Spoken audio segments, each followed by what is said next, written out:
एक शांत से गांव में हरिदास नाम का एक व्यक्ति रहता था। वह साधारण जीवन जीता था, कभी अच्छे कर्म करता तो कभी जीवन की भागदौड़ में कुछ गलतियां भी कर बैठता। उसे धर्म की बातें सुनना अच्छा लगता था, लेकिन उसने कभी गहराई से उन बातों को समझने की कोशिश नहीं की।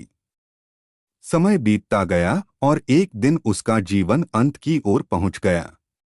जब उसकी मृत्यु हुई, उसी क्षण उसे एक अजीब सा अनुभव हुआ। उसने देखा कि उसका शरीर बिस्तर पर पड़ा है और उसके परिवार वाले उसके चारों ओर रो रहे हैं। वह उन्हें देख और सुन सकता था, लेकिन कोई उसे देख नहीं पा रहा था। शुरुआत के कुछ दिन उसके लिए बहुत भ्रमित करने वाले थे। वह अपने घर के कोनों में भटकता रहा। उसे भूख प्यास जैसा कुछ महसूस नहीं होता था, लेकिन एक अधूरापन जरूर था। उसके परिवार वाले जो भी क्रियाएं कर रहे थे, पिंडदान, तर्पण, उनसे उसे एक अलग प्रकार की ऊर्जा मिलती थी, जैसे कोई उसे आगे बढ़ने की ताकत दे रहा हो। 13 दिनों तक वह अपने घर और परिवार के बीच ही रहा। उसे धीरे धीरे समझ आने लगा कि अब वह इस संसार का हिस्सा नहीं है। उसके मन में अपने जीवन के कई दृश्य आने लगे, जहां उसने किसी की मदद की थी और जहां उसने किसी का दिल दुखाया था। 13वें दिन के बाद उसे लगा जैसे कोई अदृश्य शक्ति उसे आगे ले जा रही है। रास्ता आसान नहीं था।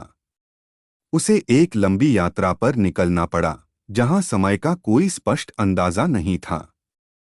इस यात्रा में उसे अपने कर्मों के अनुसार अनुभव होते रहे। अच्छे कर्मों की यादें उसे शांति देती, जबकि बुरे कर्म उसे भीतर से बेचैन कर देते। कुछ समय बाद वह एक ऐसे स्थान पर पहुंचा, जहां चारों ओर एक अलग ही वातावरण था। वहां न्याय का भाव था, न कोई पक्षपात, न कोई मोह। उसके जीवन के हर छोटे बड़े कर्म का लेखा सामने आया। उसे तब एहसास हुआ कि जीवन में किया गया हर कार्य कितना गहरा प्रभाव डालता है। उसके सामने यह स्पष्ट हो गया कि आत्मा कभी नष्ट नहीं होती, वह केवल शरीर बदलती है। जो कुछ भी उसने किया, वही अब उसके आगे के मार्ग को तय कर रहा था। उसे अपने कर्मों के अनुसार कुछ समय तक परिणाम भोगने थे।